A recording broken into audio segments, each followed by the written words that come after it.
Oi, gente, tudo bem com vocês? Bom, nosso estudo demorou muito para ficar pronto, mas finalmente ficou. Peço até perdão a vocês pela demora, mas eu prometi uma convidada especial e tá aqui a irmã Danusa, minha senhora, minha mãe. Ela é líder de casais na igreja que a gente congrega, então achei um diferencial assim para nós ter alguém com uma experiência bem maior do que a minha para poder tá falando melhor pra gente sobre relacionamento cristão, né? A gente trouxe alguns exemplos, né, que a gente vai estar comentando ao decorrer do estudo. E a primeira coisa que eu queria comentar com vocês é sobre as enquetes. Eu não sei se você que está assistindo agora, você chegou a responder, mas teve uma galera boa que respondeu aí. E a gente vai compartilhar com vocês agora quais foram os resultados das enquetes. A primeira pergunta foi: já esteve em um relacionamento que você achava que era de Deus e não era? 68% responderam que sim, 32% responderam que não. Eu vou juntar as outras duas perguntas que são mais ou menos parecidas e aí a gente vai comentando essas perguntas, tá? A quarta pergunta foi: existe a pessoa certa? Aí 49% responderam que sim, 51% responderam que não. E a última pergunta foi: quem escolhe o seu futuro cônjuge? 46% disseram que era Deus, 54% disseram que era você mesmo. Quando eu olhei esses dados, eu fiquei assim, vendo... Assim, ficou diferente, né? Na verdade, assim, porque o que aconteceu? Ficou divergente, na verdade, era a palavra que eu queria.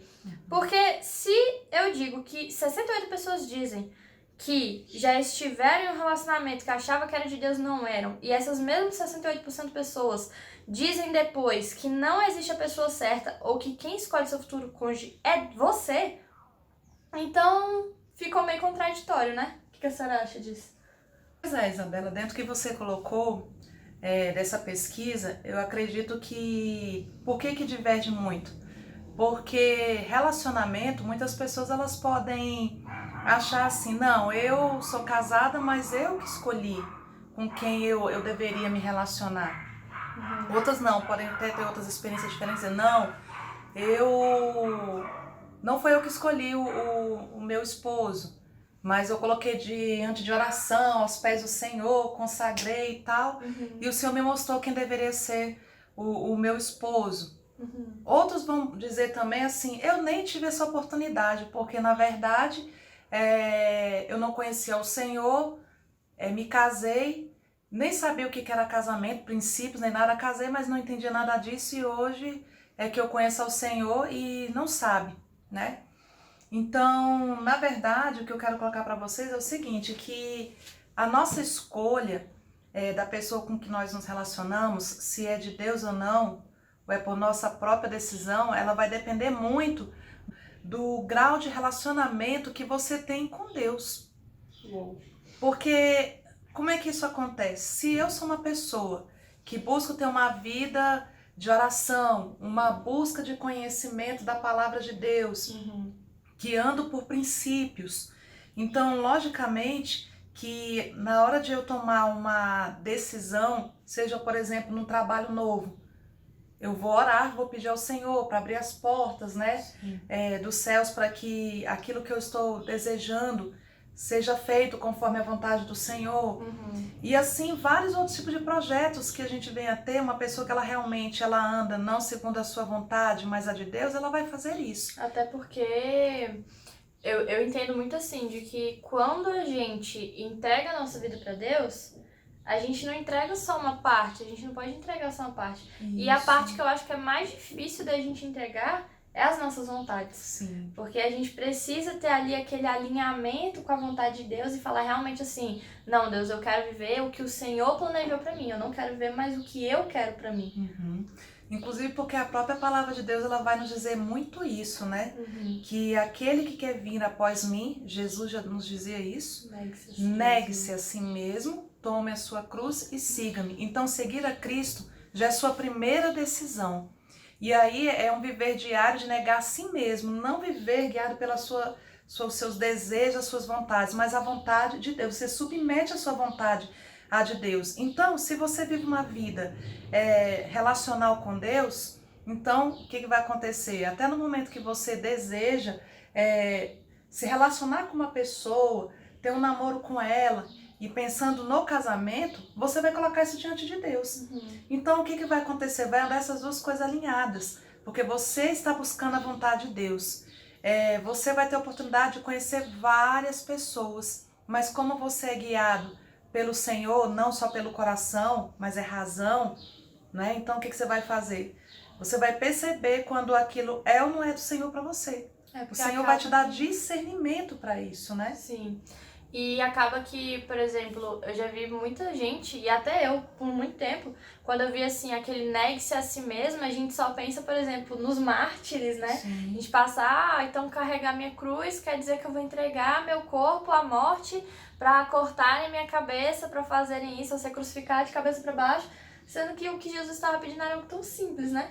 Foi uma forma dele dizer assim, gente, o sacrifício maior eu já fiz, vocês só precisam fazer o mais simples. Que é entregar a sua vontade. O crucificar a si mesmo não é... Nem sempre, né, vai precisar ser realmente no corpo físico, né? Sim. Mas o principal mesmo é o espiritual da alma, né? Sim. E se você é uma pessoa que se rende ao Senhor, fica mais fácil. Eu sei que para você que é jovem, é mais difícil porque o jovem, ele é a primavera da vida. Então, a gente quando é jovem, a gente se lança, né? Verdade. Em tudo aquilo que a gente acredita, a gente vai com convicção e não tem medo de nada. Isso é uma característica muito forte em vocês e já descrita, inclusive, né, na palavra de Deus, que vós, né, foram escolhidos porque são fortes. Então, o Senhor conhece sim vocês. Porém, também tem um lado que ele é perigoso porque é exatamente aí onde pode vir os enganos.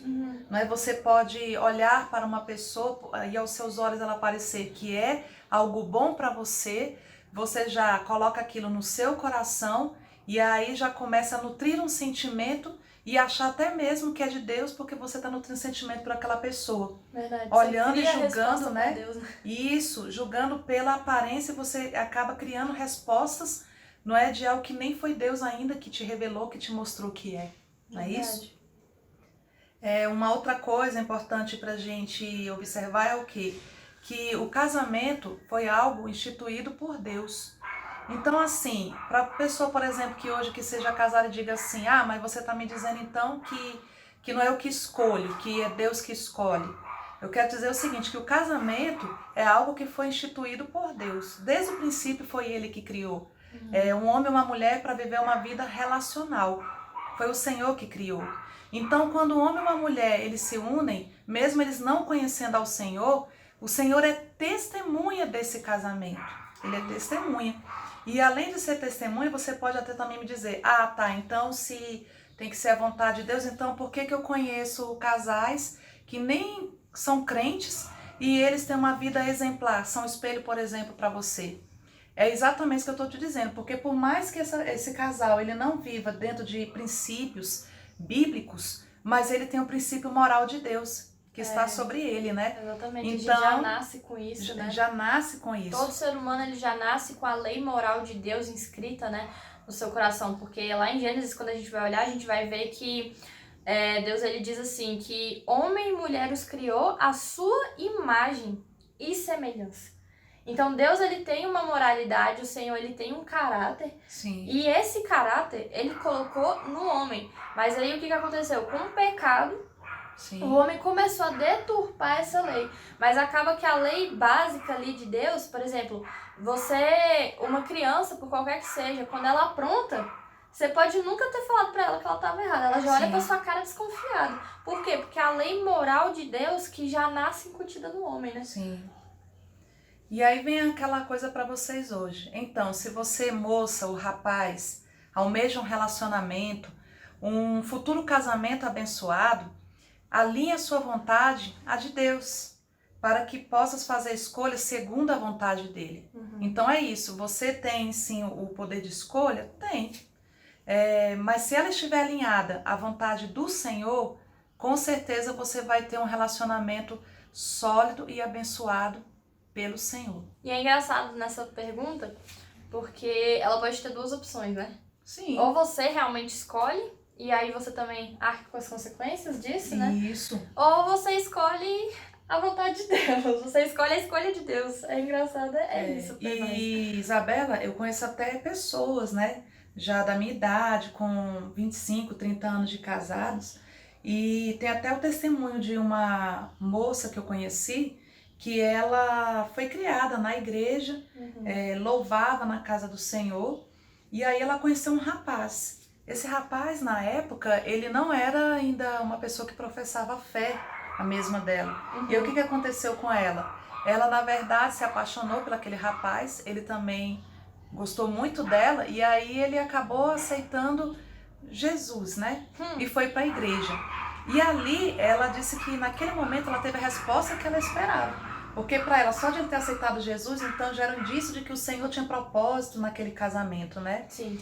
E aí ela disse que já gostava dele, se casou realmente com ele. E aí depois ela testemunha que ela sofreu muito durante o relacionamento dela, porque depois que eles se casaram, ele não quis mais ir para a igreja, não quis mais servir ao Senhor, e ao contrário, ele passou a proibi-la de ir para a igreja, de fazer as coisas que ela gostava de fazer E é o que a gente mais vê, né, nas igrejas, a gente vê muitas irmãs assim que já vai no caminho assim orando e termina o culto, já sai correndo, porque sabe quando chegar em casa ela vai ter assim um furacão para enfrentar, porque ela saiu de casa para ir para a igreja, né? Para ir para a igreja. E aí hoje o que ela diz? Que se ela tivesse tido uma visão espiritual, de ter orado mais, talvez ela não tivesse enfrentado tantos problemas como ela enfrentou nesse relacionamento, né? E esse é um ponto importante que a gente vai tocar mais a fundo nele mais pra frente, mas uma coisa que a gente precisa tomar cuidado é, tipo, nos pedidos de resposta, né, que a gente faz pra Deus. Porque eu mesma já fiz muito isso e eu caí nesse erro algumas vezes, de falar assim, Deus, se fulano for da tua vontade, faz isso, isso e isso. E tem muitos testemunhos de pessoas, vocês podem procurar na internet, vocês vão achar, de pessoas que pediram sinais pra Deus e que Deus deu esses sinais. Mas uma coisa que eu fiz da última vez agora, e foi com um rapaz que eu agora tô noiva, né, que eu não abri a minha boca pra dizer. Porque eu falei assim, nem o diabo vai escutar o que eu tô pedindo de sinal pra Deus. Porque pra mim aquilo tinha que ser algo íntimo entre eu e Deus. E eu sabia que se o diabo ouvisse, ele ia tentar me confundir, como ele já tinha feito de outras vezes. Então eu falei, Senhor, agora é entre eu e o Senhor. Tanto que eu não falei pra minha mãe, não falei pra senhora, não falei pra ninguém. Pra ninguém eu não falei. A prova que eu fiz com Deus não saiu dos meus lábios, não foi pronunciado pelos meus lábios. E aí Deus me respondeu. E aí como que eu soube que era de Deus? Porque eu não tinha falado pra ninguém, então não tinha como aquela situação que eu pedi pra Deus acontecer aleatoriamente. Não tinha. Foi algo realmente íntimo que o Senhor mesmo preparou para me responder naquele momento. Glória a Deus. E é isso, né? Confiar mesmo no Senhor e entregar para Ele. Deus fala? Fala. Com certeza. Ele é um Deus que não mudou. Ele é o mesmo de ontem, é o mesmo de hoje. E sempre será. Né? Mas é interessante que você não seguir por vistas, né? Mas seguir pelo Senhor em oração, em propósito, pedindo ao Senhor que abra, né, o seu entendimento, discernimento das coisas que são, das que não são. Sim. Porque ainda tem mais uma questão, Isabela. Porque se a gente disser assim, eu tenho que orar. E às vezes até dentro da igreja. Você pode querer se relacionar com alguém da igreja, até aí também você deve orar. Porque nem todo mundo que está ali, tem até na palavra, nem todo mundo que está em Israel é israelita. Então até nisso você tem que orar pelaquela pessoa, para que o Senhor venha te mostrar realmente se Deus tem algo com você e essa outra pessoa. Então a gente fecha, né, essa parte. A outra pergunta, né, sobre uma questão delicada, traição. Foi a pergunta, você já foi traída em um relacionamento? 33% responderam que sim, 67% responderam que não. Eu achei um número bom, né? Tipo, 33% disseram que sim, né? E 67% disseram que não, então a gente teve uma quantidade maior, né, de pessoas que nunca foram traídas. Mas, então vamos entender, né, o que é traição. Às vezes a gente acha que traição é só com relação, tipo, meu Deus, peguei meu namorado com outra menina. Mas às vezes vai algo bem mais abrangente do que isso. Eu queria que a senhora comentasse aqui pra gente sobre traição. Pois é, como a gente estava até comentando, né, Isabela, há pouco, a traição, ela não se restringe só... Quando fala em traição, a gente já pensa logo, o meu namorado me traiu, minha namorada me traiu, o meu cônjuge me traiu, né? E pensa logo na infidelidade conjugal. mas vai muito mais além do que isso, a traição, né? Eu creio que essa é a número 1 das causas do fim de relacionamentos, mas é preciso a gente compreender que quando o relacionamento chega a este ponto, outras atitudes, Isabela, já se instalaram na relação, seja no namoro ou no casamento. Verdade. Mas se formos listar tudo aquilo que sai dos combinados, dos princípios e valores da relação, se torna traição. Então, você é o tipo de pessoa que se relaciona com alguém, mas você não consegue ser quem você é, você põe uma máscara para representar, para agradar, isso é uma forma de traição. E o pior é que não é nem uma traição com a pessoa que você tá, é uma traição com você Com mesmo, você né? mesmo. Você abre mão de você precisa enganar a si mesmo para agradar a pessoa com quem você tá, né? Sim. E de alguma forma é um engodo também, né? Porque você tá enganando aquela pessoa. Ela olha em você, pensa que você é uma coisa, mas você é outra totalmente diferente, né? Então é uma das coisas que não deve acontecer, porque isso também é uma forma de traição. E esse é o principal início, né, para um relacionamento abusivo. Isso. Às vezes a gente olha alguns, até depois casamentos, né? A gente ultimamente tem se falado muito em feminicídio, né? Sim. Mas a gente como cristãos, e esse é só um parênteses que eu quero abrir aqui, esse vídeo é sobre relacionamento cristão. Tudo que a gente vai falar aqui é com embasamento bíblico e é sobre uma perspectiva bíblica. A gente não tá aqui para dar própria opinião, eu e minha mãe em nenhum momento aqui a gente tá para dar nossa própria opinião. Tudo que a gente tá falando aqui, a gente tá com todo o embasamento bíblico por trás. Depois, se vocês quiserem, eu posso disponibilizar o PDF dessa aula. Mas, assim, é totalmente uma perspectiva cristã. Então, assim, se você não concordar com alguma coisa que a gente falar aqui, pode deixar aí nos comentários. Mas eu te peço, por favor, que junto da sua opinião você deixe um embasamento bíblico dela. Para que a gente possa não debater opinião, mas a gente possa compreender melhor o que o reino de Deus espera de nós acerca do relacionamento, acerca do namoro e do casamento. Amém?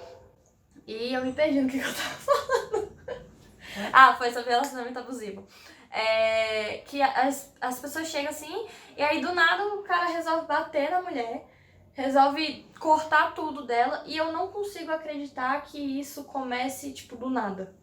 Tipo, a pessoa ficou... acontece também, né? Tipo, a pessoa desenvolve algum problema psicológico, ou até às vezes mesmo espiritual, né? Um demônio ali toma posse daquela pessoa. Mas eu acredito que o namoro é justamente pra você conhecer isso. Uma pessoa que ela no namoro, ela te proíbe de você gostar das coisas que você gostava antes de estar com ela. Sim. Você não pode mais, você não tem mais liberdade para dizer que gosta de tal estilo de filme, não pode dizer que você gosta de tal estilo de roupa, por mais ridículo que seja. Se a pessoa não é capaz de aceitar os seus gostos ou a pessoa que você é, isso provavelmente vai se tornar um relacionamento abusivo. Porque ou ela realmente te ama muito, mas ela aceita e ela está com você, aquela sua alegria, ela se torna a alegria dela, ou ela vai ficar só te reprimindo. E aí, cada momento que passa, você vai se sentindo mal. Você começa a pensar assim, nossa, tal coisa não é tão bom assim. Sendo que você lá no íntimo, você gosta, você tem prazer naquilo, mas você abre mão daquele prazer por causa daquela pessoa. Isso já é um relacionamento abusivo emocional. E é uma forma de, como você colocou a princípio, de trair a si mesmo. Sim. É você abrir mão de quem você é, não é, dos seus gostos, dos seus valores e princípios, simplesmente para agradar o outro, porque você de repente acha que não vai encontrar alguém melhor do que essa pessoa, você não se sente que é uma pessoa tão boa assim que não mereça algo melhor. Sim. Então isso é uma questão que você deve levar em consideração, e isso também é uma forma de traição também. Eu fiz aqui um pensamento e eu gostaria de ler para você de algumas outras formas, eu queria ler para vocês. Que diz assim, estar com alguém onde não há liberdade de ser quem você é falta de sinceridade. Falta essa sinceridade. Usar de artimanha, elogios, bajulações para conquistar algo do outro é ser astuto, manipulador. Meu Deus. Demonstrar ser alguém que não é somente para agradar é blefe. Então aqui a gente vê outra coisa, manipulação. É uma delas que eu também já listei aqui, né? Você viver com alguém buscando interesse no outro, sempre de querer tirar algum proveito do outro, não é? É uma oportunidade que você quer, mas você não está disposto a oferecer nada para o outro, isso também é uma forma de trair os sentimentos daquela pessoa que tá ali do seu lado, tá te nutrindo de atenção, de carinho. e você, na verdade, não tem os mesmos sentimentos por ela, né? Com certeza, um relacionamento assim, ele não vai terminar muito bem. Alguém vai sair ferido nessa história. Isso também não é do Senhor, né? Não é agradável aos olhos de Deus você se relacionar com alguém dessa forma, né? Principalmente porque o que a gente vê muito, assim, acho que a senhora já deve ter conhecido na sua juventude gente assim também. Por exemplo, o rapaz está namorando com a moça, aí ele já não quer mais ficar com ela, e aí o que ele faz? Ele começa a pisar. Começa a tomar atitudes que ele sabe que ela não gosta, simplesmente porque ele não tem coragem de chegar nela e terminar. Sim. Porque não tá se sentindo bem. Então assim, por exemplo, pode chegar a namorar? Pode, mas seja sincero desde o começo, né? Sim. Tipo, pra se chegar num ponto, você durante o relacionamento ali descobrir, né, que aquela pessoa não é a pessoa que você quer passar o resto da sua vida, cara, não fique enganando a pessoa com quem você tá. Chega nela e fala, olha, você é uma pessoa muito, muito boa, uma pessoa maravilhosa, o tempo que a gente passou foi muito bom, mas eu descobri que não é isso que eu quero passar pra minha vida. Você merece mais do que isso, você merece uma pessoa que te ame mesmo, com tudo que você é, assim como eu também mereço alguém que vai responder às minhas expectativas. Até porque, Isabela, o namoro, na verdade, essa fase é exatamente para isso. Para conhecer. Você tem a escolha e tem intimidade com o Senhor. Você busca no Senhor e vai estar se relacionando com aquela pessoa. Esse período de namoro também é para você conhecer o outro, não é? O conhecer no sentido de conversar, de saber... Conhecer a pessoa, né? Não é nada mais do que isso.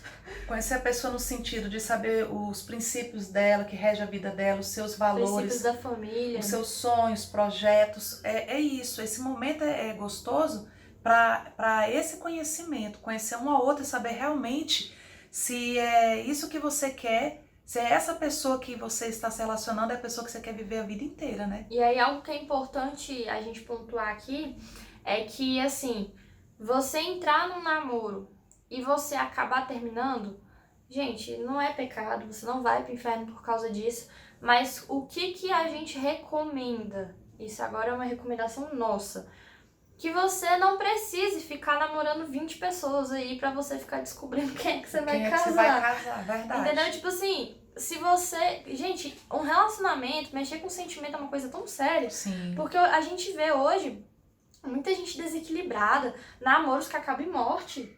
Sim. Porque, tipo, a menina chega e diz que ela não quer mais aquele relacionamento, o cara entra na faculdade e mata ela no pátio. O que é isso? Sim. É um desequilíbrio emocional. Então, assim...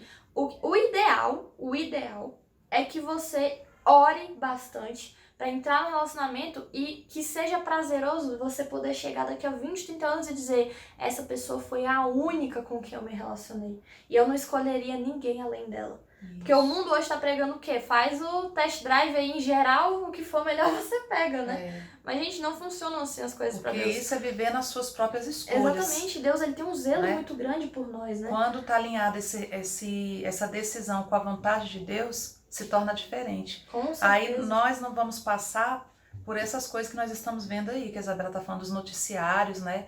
Mostrando mulheres sendo mortas porque desistem de relacionamentos. Para nós, a gente tem que andar numa via diferente, né? Com relacionamentos saudáveis, né? Relacionamentos equilibrados, né? Pautados na palavra de Deus, porque esse aqui é o nosso manual, né? De vida é isso aqui. E aí, continuando, Isabela, eu só queria estar reforçando a questão de quê? Que sabemos que no namoro cristão e no namoro de forma em geral, nós somos tentados sim, né? Mas como diz na palavra do Senhor, se você for tentado, não ceda. O namoro cristão é o período que um casal tem a oportunidade de se cortejarem. A palavra seria essa, não é aquele negócio de fazer test drive, como a Isabela colocou, que hoje tá uma modinha, né? Namora hoje com um, namora amanhã com outro. Namora com a pessoa sem orar, sem buscar a vontade de Deus. E depois diz, não é da vontade de Deus e termina.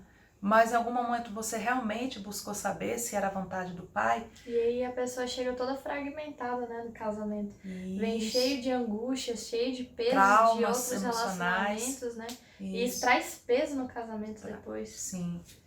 E aí, ter uma vida íntima com Deus para ter discernimento das coisas que são, das que não são. É isso. Muito forte. Então, a última pergunta, né, que a gente fez lá nas enquetes do Instagram, essa é polêmica. Vamos lá! Pra você, é errado se beijar durante o namoro? Eita. Ou deve ser algo reservado para o casamento? Gente, eu fiquei chocada com as respostas. Conta aí o que deu. 9% disseram que é errado e 91% disseram que não. Que não é errado beijar? Não é errado beijar durante o namoro. E o que a Zara tem a dizer pra gente sobre isso? Gente, o que é o beijo? O beijo, ele é um ato que ele manifesta o quê? Ele expressa o quê? Amor, né? Expressa afeto. Se eu chegar aqui, ó, der um beijo na minha filha, eu tô expressando todo o amor que eu tenho por ela. O beijo também, ele retrata respeito, né? Intimidade. Principalmente Né? intimidade. Intimidade. Né? Então, não sai assim, beijando qualquer um na rua. Você não vai beijando qualquer um, né? Você beija alguém que você conhece, né? Tirando o povo no carnaval, né? O normal é você beijar quem você conhece. É verdade. Mas o beijo é isso, é algo que expressa todos os tipos de sentimentos, né? Dos mais nobres, né? Possíveis. Uhum. E também ele tem muito a ver com a intimidade, né? Uhum. Eu também já vi pessoas que têm o beijo informal, né? Você conhece uma pessoa, né? Vai lá e encosta o rosto, né? Um no outro, né? É uma forma também, né? De um cumprimento, né? Assim, Aí já é mais cultural, menos né? formal, algo cultural, né? Mas, e biblicamente falando, né? O que a gente pode falar?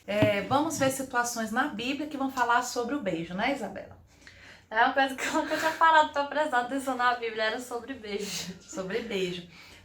Na minha adolescência, eu tinha um pastor que ele me acompanhou nessa minha fase de crescimento, na juventude espiritual, Uhum. que um dia a gente conversando, falando sobre a Bíblia, eu lembro que eu falei assim, que eu não conseguia ler o livro de Cantares, porque eu achava o livro muito diferente, né? Aí, peculiar. Aí, né, eu lembro que esse meu amigo e pastor, ele ri assim, por quê, Danusa? Aí eu dizia, não sei, tem muito beijo aí, eu não consigo ver isso como algo espiritual, como a igreja, né? Uhum. E Jesus sendo o marido, que era o que diziam, né? Eu ainda não consigo. Né? Mas na verdade ele tem mesmo a parte espiritual, né? Mostrando realmente o amor no livro de Cantar de Salomão pela sua Sulamita. Mostra o desejo ardente que eles tinham de estar um com o outro, o prazer de andarem juntos, de estarem na intimidade. Então eles ansiavam por esse momento de estarem juntos. Então é por isso que retrata o relacionamento de Cristo com a igreja, porque assim deve ser o nosso relacionamento com o Senhor. É aquele relacionamento de arder no coração, aquela chama ardente de estar com o noivo, de estar ao seu lado, de abraçá-lo, de ouvir a sua voz, de passar tardes e noites ao seu lado, né? E aí Salomão, ele vai falar sobre isso, do beijo, eles vão retratar esse sentimento deles, que é um desejo íntimo que ardia de um para o outro. Nós vamos ver dentro dessa descrição também que do beijo ardente que existia entre eles, que leva muito para a questão da intimidade e intimidade sexual. Então fica claro lá no livro, não só espiritualmente falando, mas o beijo ali descrito também era uma iniciação para a intimidade sexual. E só abrindo parêntese aqui, depois eu vou falar sobre essa parte com vocês nos stories, que a Bíblia, ela não é composta só de uma parte espiritual. O que eu quero dizer com isso? Que a Bíblia foi inspirada por Deus? Sim. Mas quem escreveu? Foram homens. Tanto que a gente percebe, por exemplo, se vocês olharem lá o Pentateuco, a forma como Moisés escrevia, e no Novo Testamento as epístolas de Paulo, a gente percebe a diferença de escrita, a diferença de cultura dos dois, a diferença de época em que os dois viviam. Então, tipo assim, A gente, quando olhar pra Bíblia, a gente tem que lembrar, principalmente quando estiver estudando, né? Sim. De que a gente é obrigado a ver a parte espiritual, porque Deus está comunicando alguma coisa, mas que Deus ele é tão completo e tão perfeito, que até uma coisa que pra gente, por muito tempo dentro da igreja foi um tabu, né? Que foi falar de sexo, o Senhor Deus, ele próprio já falava na Bíblia. Sim. Porque a parte principalmente de Cantares, a primeira vez que eu li eu fiquei hiper mega sem graça, eu li escondido da minha mãe, que eu pensava que ela ia brigar comigo, por que você tava lendo Cantares? Aí eu, tá na Bíblia, mas assim, a gente percebe que Deus, ele não só tá mostrando o relacionamento de Cristo com a sua noiva, mas realmente tá mostrando o relacionamento de um homem e de uma mulher. Sim. Porque Deus, ele fez o casamento, Deus fez o sexo, então tipo assim... Ali ele tá realmente explicando, aqui E no para sexo... ser algo para ser desfrutado dentro do casamento, né? Exatamente. Não fora dele, né? Uhum. E aí, Poxa, Isabela, falando isso, eu lembro que na minha adolescência, e a Isabela falou de tabu, e bem lembrado, eu lembro que isso era um assunto que não era discutido dentro da igreja. Até hoje é difícil. É um assunto ainda que tem muita resistência, né, de falar. E vocês imaginam então naquela época, na minha época, nos anos 90, que a gente não tinha acesso à internet igual vocês têm hoje. Então hoje a apelação para o sexo, né, o sexo livre, o beijo, essas coisas, estão muito mais acessíveis, muito mais abertas do que na minha época. Na minha época, o que eu tinha de veículo de informação? Era revistas, jornais, que eu quase não tinha tanto esse contato, era mais com a TV. Então, culturalmente, para mim, e eu não tendo um aconselhamento, não é, uma referência do namoro cristão sobre o beijo, se deveria ou não, eu tinha como referência as novelas. E as novelas eram apelativas, né? Era o beijo. Diferente de hoje, porque hoje, por exemplo, de falar em beijo, né? O beijo não é nada. O beijo virou arcaico. Né? Porque o que a gente vê hoje é que... Hoje o que é muito difundido é o ficar e o sexo livre, né? Que no mundo, pelo menos, você é dono do seu corpo. Você é dono do seu corpo. Extravasar, você precisa conhecer, você merece ser feliz. Isso. Mas isso começou na sua época, né? Inclusive eu tava ouvindo esses dias um pastor, e aí ele lembrou de uma música que era Não se reprima, não se reprima. Sim, do grupo Ou seja, extravasa os seus desejos, não tem problema, né? Você reprimir aquele desejo ardente que tá dentro de você. Só que aí, Isabela, sabe o que era curioso? Como eu tinha aquilo como referência, então eu tinha vontade. Eu vi o beijo na televisão, eu tinha vontade de beijar na boca. E aí, sonhava no dia que eu ia ter o meu primeiro namoradinho, pra dar aquele beijo, de me sentir amada, porque pra mim até então, o beijo ia selar todo o sentimento, todo um compromisso, uma responsabilidade dentro daquele namoro. Só que não é bem assim, né? Essa era a referência que eu tinha. E se a gente for reportar então para a Bíblia, o que a gente vai ter? Vocês vão ver aí, Sulamita, né? A amada de Salomão, como já foi falado. Vocês vão ver um outro tipo de beijo, que é o beijo do amigo, né? Amigos, amigas. Hoje tá bem complicado isso, né? Mas na Bíblia é descrito o amor, né, de Davi e Jonatas. Um amor fraterno. De amizade. De amizade sincera. Que hoje, né, a gente, infelizmente, não tem visto muito isso, né? O cultivo dessas amizades, né, boas, saudáveis e sinceras. Mas é descrito na Bíblia que Davi e Jonatas, quando eles tiveram que se separar, eles se abraçaram, choraram e se despediram com um beijo, né? Um beijo de amizade. Então é um beijo que é descrito na Bíblia. Nós temos o beijo de pai, né? Como descrito de Davi e com Absalão. Absalão não era esse filho, né? Tão responsável, respeitoso com o pai, que a gente sabe bem na história, né? Como terminou. Mas Davi, quando se encontrou com esse filho, ele o beijou.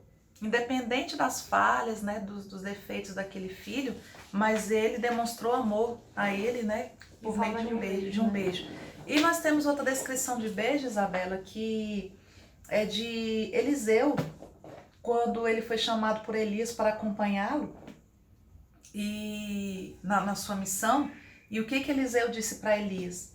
Disse para ele: deixa que eu vá beijar os meus pais antes que eu te siga. Ou seja, era uma forma assim de se despedir dos seus Carinho, né? pais, né? De carinho. Ele queria beijar os seus pais. Então, o que a gente vê descrito na Bíblia tem esses aqui, mas e sobre o beijo na boca? Bom, No namoro. no namoro. Se você quer saber então se deve ou não beijar no namoro, então, o beijo ele expressa nossos sentimentos. E no caso do namoro, ninguém vai beijar. Você não vai beijar o seu namorado, vai beijar a sua namorada, por exemplo, pensando nos Vingadores, né? Você não vai beijar seu namorado pensando em Nárnia. Naquele momento que você tá ali em ebulição, expressando todo o seu sentimento, todo o seu amor, todo o seu desejo, paixão pelaquela pessoa. É isso que vai acontecer. Então, a minha orientação que eu dou a você é que você sujeite a sua vontade à vontade do Senhor. Por isso que o namoro tem que ser alinhado à vontade de Deus. E todo namoro cristão deve ter o propósito do casamento. Por quê? Se você namora com alguém com propósito de casamento, você vai ter respeito pelaquela pessoa, porque você quer um compromisso maior com ela, né? Então, assim, o beijo nos lábios, né? O selinho, o beijo de língua, né? Não deixa de ser uma iniciação, gente, para o ato sexual. Ele desperta os desejos mais íntimos.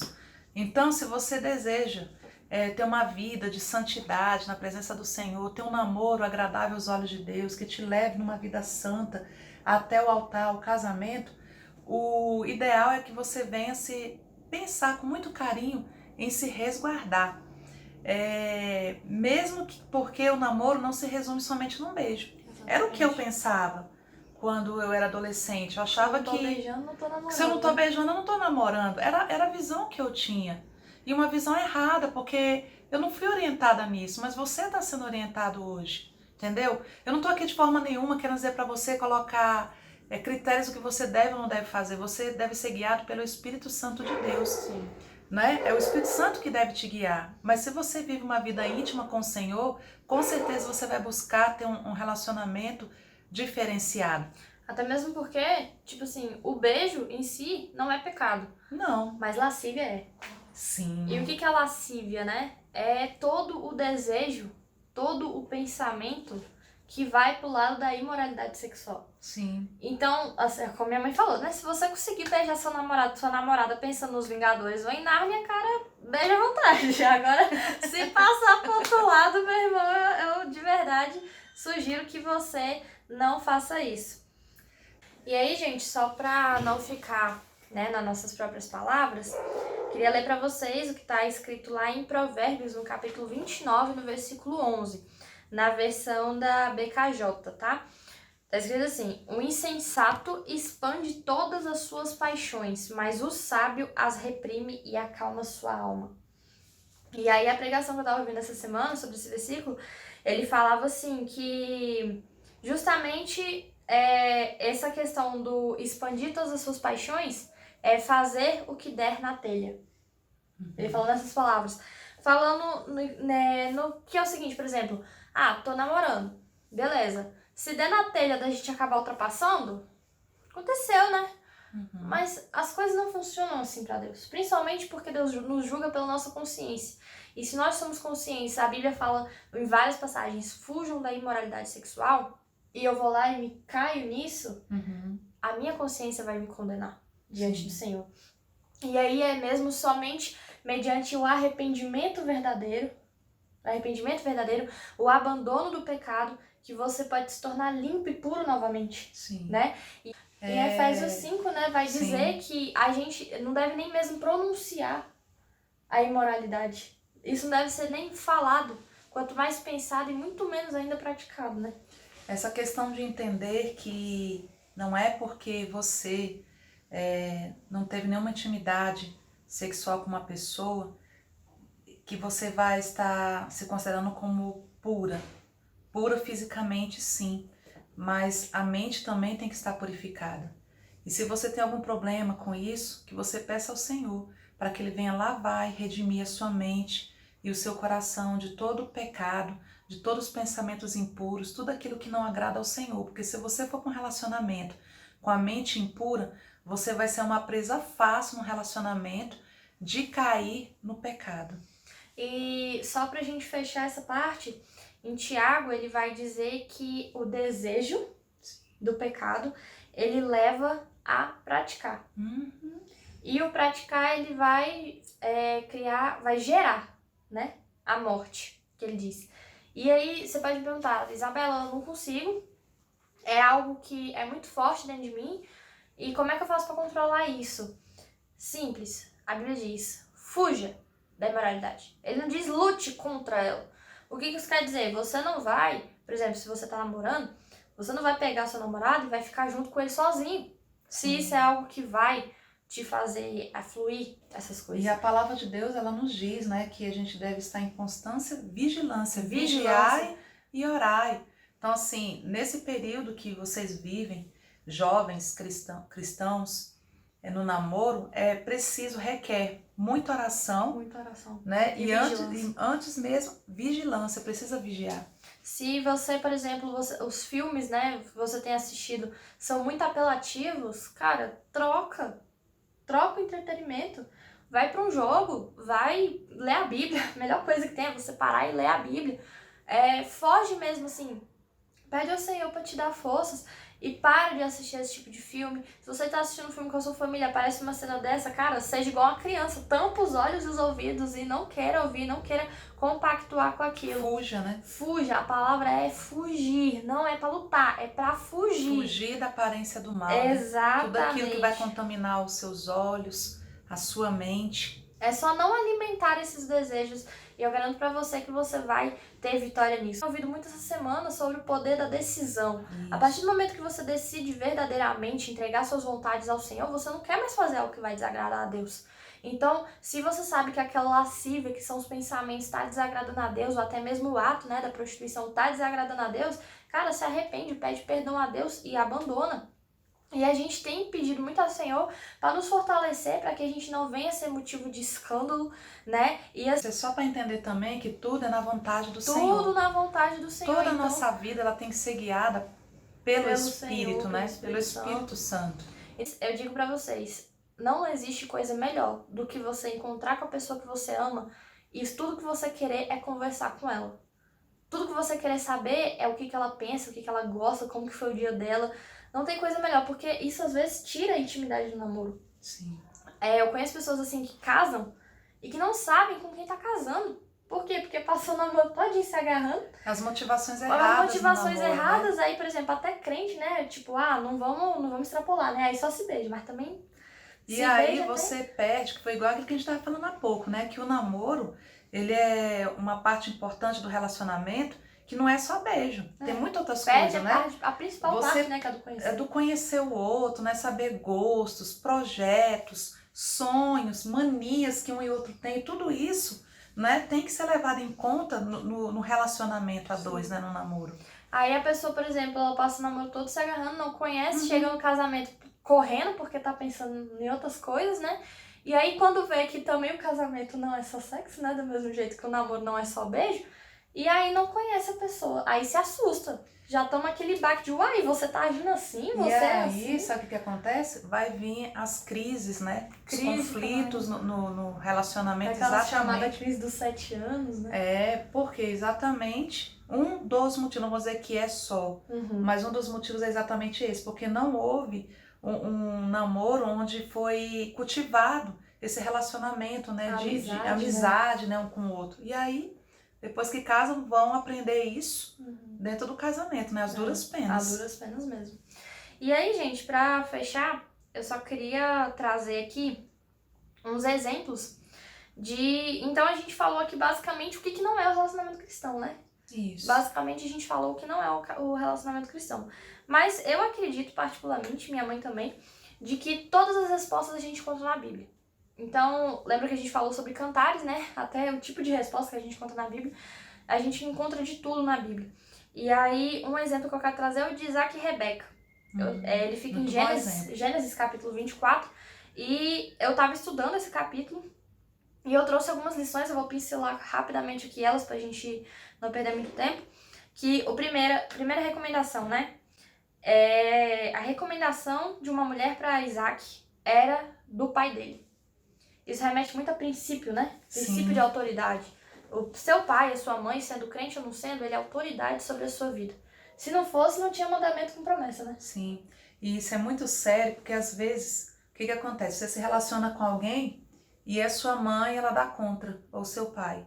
Minha filha, esse namoro não é pra você. Meu filho, essa moça não é pra você. E fala mesmo. E fala, e às vezes a gente não quer aceitar. Ah, não, meu pai e minha mãe estão implicando. Toda moça que eu quero namorar, minha mãe bota defeito. Todo rapaz que eu quero namorar, meus pais falam isso, falam aquilo. E aí os que são crentes ainda falam assim, né? Ele não tá tendo visão E espiritual. aí quem não tem a visão espiritual Eu tô orando. é os pais, porque ele está orando para ser feita a vontade dele, né? Então isso é uma coisa muito certa, queridas, porque eu mesma tenho essa experiência. O meu esposo, quando a gente começou a namorar, a minha mãe, quando conheceu, ela já abençoou, ela gostou dele. E o meu pai não era cristão, mas era meu pai. E ele, ao conhecer o meu esposo, também abençoou e aprovou. Então foi algo que eu vi que Deus estava no negócio, havia aprovação dos meus pais. Então isso é um dos princípios que você deve seguir, né? Uhum. E aquilo que Deus tá na frente, né? Ele mesmo sai abrindo Ele as abre portas. as portas. Gente, é uma coisa tão tranquila. Ele abre porta onde não tem. Quando as coisas é do Senhor, as coisas fluem. Tudo contribui, né? Exatamente. Para o bem daqueles, né, que amam a Deus, que se submetem à sua vontade, né? E mesmo que não flua, Deus tem um propósito em todas as coisas, Todas as né? coisas. Tem um testemunho do Anderson Freire. É o Anderson Freire, né? Depois vocês Sim. podem pesquisar. A esposa dele hoje, né, na época que ele queria namorar com ela, o pai dela não aceitou. Ele orou 7 anos, né? Foi 5. 7 anos por aí. Ele passou 7 anos orando pela mulher que hoje é a esposa dele, para que ele pudesse namorar com ela. Ou seja, ele não passou por cima da autoridade do pai dela.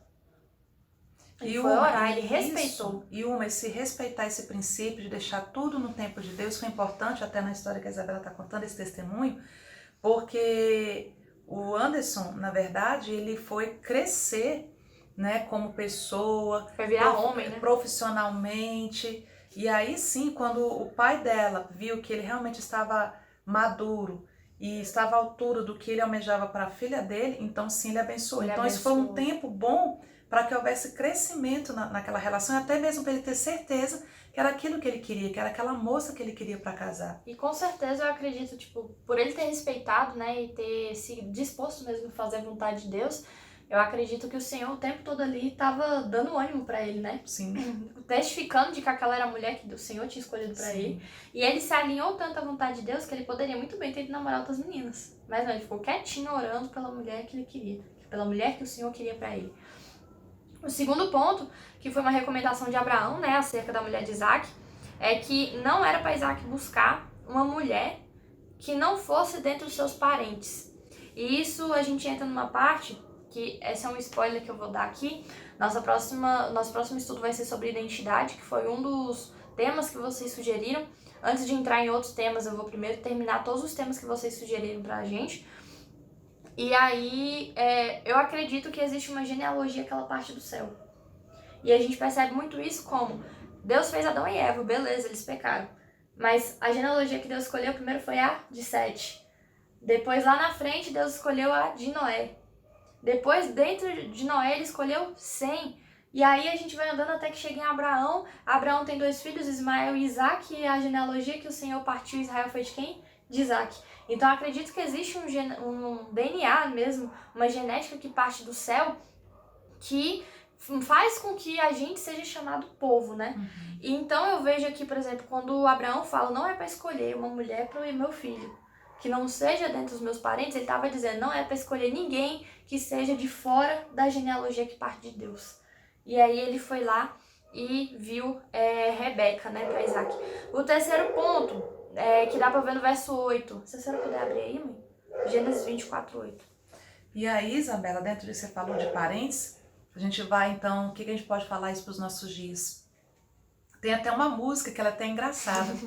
Eu sei. E ela, sabe qual é, né? Sei. Que fala o quê? Que ovelha não dá pra casar com gato. E é uma realidade. Se você quer ter um relacionamento duradouro no Senhor, você não tem que buscar isso fora do arraial. E é no Senhor, né? E não é é no só Senhor. duradouro, é no Senhor. E é no Senhor, porque ovelha não vai se relacionar com qualquer um, né? Tem que buscar pessoas que professam a mesma fé, que buscam ao Senhor e uma que tenha testemunho, né, disso. Não basta só também estar lá dentro, não. Exatamente. Você tem que ver Tem que ser realmente, né? Tem que ser realmente uma pessoa que você vê que tem testemunho de uma pessoa salva, de uma pessoa convertida no Senhor. Sim. E aí, lá no verso 8, ele vai mostrar que existe uma vontade central de Deus. Gênesis 24. Existe uma vontade central de Deus e que cabe a nós nos alinharmos com ela. Quer ver? Tá aqui. 8. Ele diz assim, Gênesis 24, verso 8. Se a mulher não quiser vir, você estará livre do juramento, mas não leve meu filho de volta para lá. O que ele estava dizendo? Existe uma vontade sua. Cabe você se alinhar com a minha vontade, né? Deus falando. Cabe a você se alinhar com a vontade de Deus. Então, assim, por mais que Deus mostrasse uma vontade dele, ele falou, se ela não quiser vir, você tá livre do juramento. Ou seja, eu vou ter que preparar outra mulher para ele, né? E aí no 4 a gente vê a oração, quarto ponto, né, que tá no verso 12 ao 14, que é quando ali o servo de Abraão, ele ora e pede a confirmação pro Senhor, né, Deus, mostra pra mim quem é a mulher que o Senhor separou, ponto principal, né, oração. Sim. E aí em quinto ponto, ele viu os pré-requisitos que atendessem aos princípios da fé da família de Abraão. O quê? Não bastava ser uma mulher do parentesco, ela também tinha que ter os mesmos princípios, porque senão a gente cai em julgo desigual. Isso. Porque julgo desigual a gente pensa, né? Pegar a pessoa crente com a não crente. Não, gente. Se, por exemplo, os seus princípios, né, são por exemplo, digamos assim, a sua família guarda o sábado e você vai casar com uma pessoa que não guarda. Vai gerar conflito. E isso é julgo desigual. Por mais que vocês dois confiem em Cristo, sejam participantes de uma mesma fé, mas se os princípios forem diferentes, dá problema. Outra questão também ministerial. A gente conheceu uma moça que ela...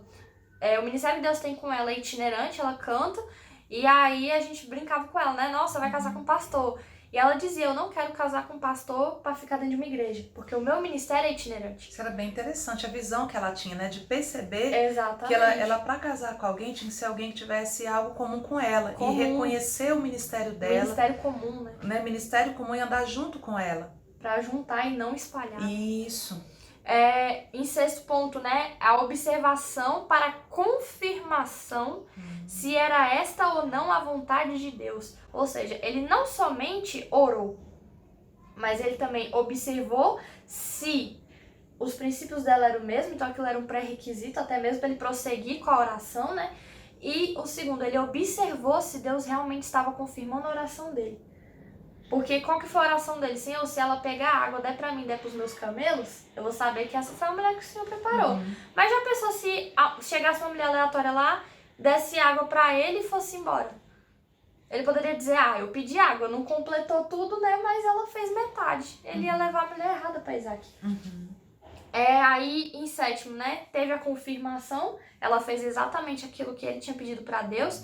Em oitavo, ele pegou e foi conversar com o pai dela e com o irmão, porque naquela época o irmão mais velho tinha autoridade, isso não cabe mais nos nossos dias, mas a gente vê que ele teve a preocupação de pedir a bênção, né, do pai dela. Né? De reconhecer a autoridade, né, de autoridade que havia sobre a vida dela, né? Não basta só uma das partes concordar, tipo, o meu pai apoia, o pai dela não apoia, vocês vão passar por cima da autoridade do pai dela? Tá errado. E aí a gente vê isso. Em nono lugar que eu encontrei aqui, foco objetivo do relacionamento, não se deixar levar por distrações.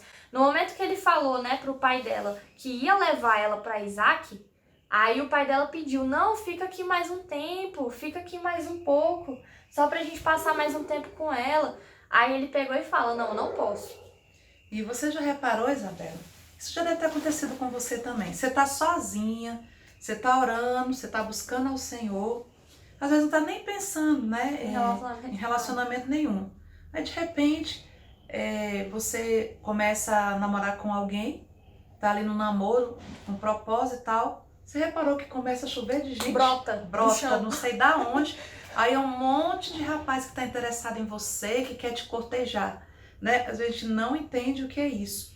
Mas isso aí é o que a Isabela colocou ali, são As distrações, né? Pra tirar a gente do foco tirar do do que Deus quer foco pra do gente. que Deus tem pra nós, né? Do que Ele quer para nossas vidas. Então a gente tem que ter mesmo discernimento. Uma frase que eu ouvi na minha adolescência, quando eu fui no seminário do Escolha Esperar, ele falou bem assim, você sabe que a bênção tá próxima quando o diabo começa a mandar um monte de coisa. Que é o quê? Pra você distrair a bênção e ir pra longe. Então a gente tem que se manter focado pra não afastar a bênção, né? Às vezes a bênção tá lá do seu lado, como foi o meu caso. 7 anos com a minha bênção do meu lado eu não tinha visto. Não tinha visto. Mas o Senhor sabe o momento de todas as coisas.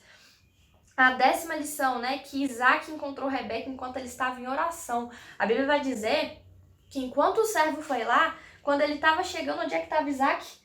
Debaixo de uma árvore, orando.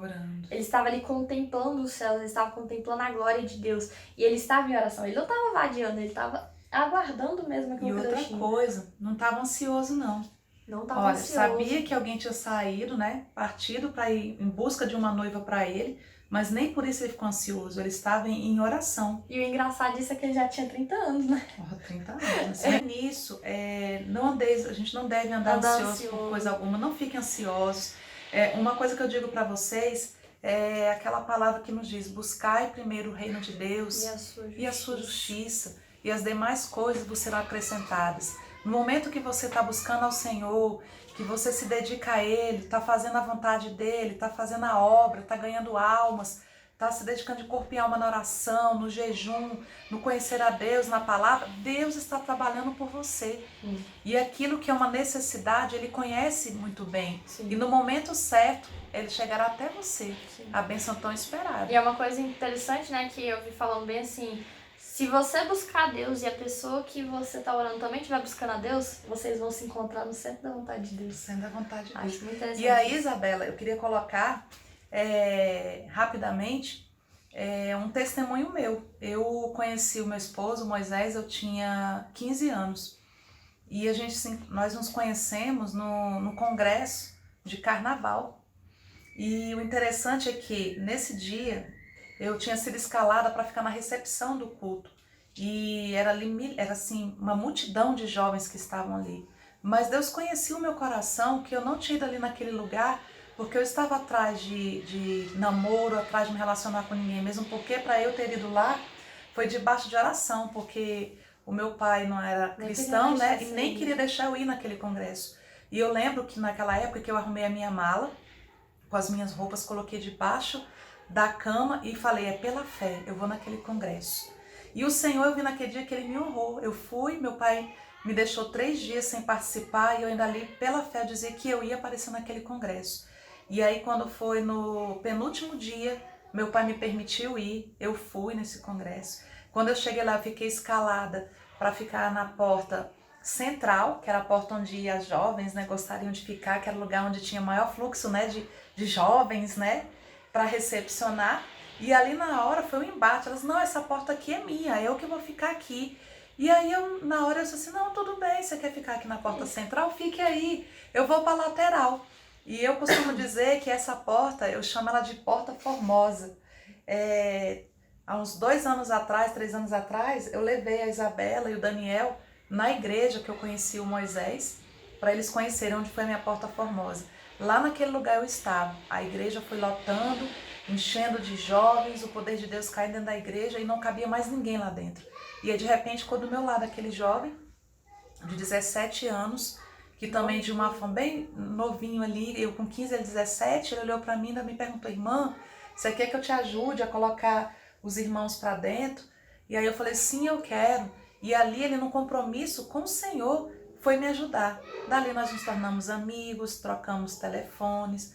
E aí dali surgiu uma grande amizade. Dessa amizade surgiu o nosso namoro, nosso noivado, nosso casamento, né? E daí eu tenho 26 anos pela misericórdia do Senhor para estar contando isso aqui para vocês. Que vale a pena servir ao Senhor, que não é fantasia, não é romantismo, gospel para você. É te dizer, não é algo impossível, não é algo impossível de acontecer, de você se guardar e colocar todas as suas vontades rendidas à vontade do Senhor, porque Ele faz tudo a seu tempo e cumpre todas as promessas dele na nossa vida, inclusive nesta área que é tão importante, Deus se preocupa sim com você, com seus relacionamentos, com seus sentimentos, e isso, com seus sentimentos.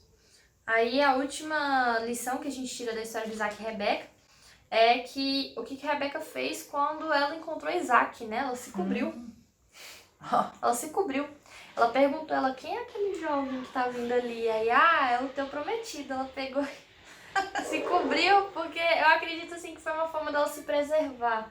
Ela não chegou toda se oferecendo. Ela se preservou. Ela mostrou ali que ela era uma mulher séria, uma mulher de Deus, né? Então ela se preservou, ela se guardou. Isso é uma coisa também bom pra gente refletir, porque quando as coisas é do Senhor, ela flui. Você pode buscar sim ser uma mulher bonita, uma mulher bem vestida, uma moça de Deus, mas não precisa de nada, nenhum artifício para que você venha atrair a atenção de alguém que você goste. Você vai atrair muito mais pelo Espírito Santo que há em você do que pela sua própria beleza, pela né? sua própria Porque beleza. Porque Provérbios vai dizer que vã é a beleza. Isso. Vã é a formosura, né? Vã é a formosura, mas a mulher que teme ao Senhor, né? Essa será louvada. Essa será louvada. Então que você venha atrair as pessoas que estão ao seu redor pelo o que você tem de melhor, que é o brilho do Espírito Santo. É isso que vai atrair. E vou te dizer uma coisa, um jovem, um homem de Deus, quando ele for procurar uma moça para casar, ele vai procurar exatamente aquela que ele vê, que é aquela moça discreta, é uma moça alegre sim, porque é uma menina de Deus, mas é uma menina discreta, que não está ali buscando atrair a atenção de ninguém. E foi o que Rebeca fez, né? Exatamente. Rebeca, ao se encontrar com ele, ela se cobriu. Se cobriu. Ou seja, ela buscou a discrição. E meninas, principalmente essa dica para as meninas, né? Se você quer saber o que é ser uma mulher sábia, o que é ser uma mulher de Deus, leia o livro de Provérbios. Sim. O livro de Provérbios, ele é a etiqueta cristã, eu diria assim. Vale para os meninos também, principalmente como não cair em laços de algumas Jezabels e Dalilas que a gente conhece por aí. Mas meninas, se vocês querem saber, tipo, o que Deus espera de você enquanto uma mulher sábia, porque a Bíblia diz que a mulher sábia, ela edifica a sua casa. E por mais que o homem seja o sacerdote, o edificar da casa você vê que está na mão da mulher. Sim. Da sabedoria da mulher. Então, leia o livro de Provérbios, medite no livro de Provérbios e peça ao Senhor que te transforme mesmo a ser a mulher pronta, né, para se casar. Porque casamento não acontece entre crianças, é entre uma mulher e um homem de Deus. Então, até saber o tempo certo, né, da maturidade, é que a gente deve buscar em Deus. Não tô falando de idade, eu tô falando de maturidade. Se você tem maturidade, rapaz, para assumir um lar, tanto financeiramente quanto principalmente espiritualmente, e você, mulher, para ser sábia, para edificar a sua casa, porque a Bíblia vai complementar esse versículo dizendo que a mulher insensata, ela com as suas próprias mãos, ela o destrói, o lar. Então, assim, mas assim, a gente tem vários outros exemplos. Eu vou restringir aqui somente ao exemplo de Isaac e Rebeca. Os outros exemplos a gente acabou diluindo ao redor da conversa.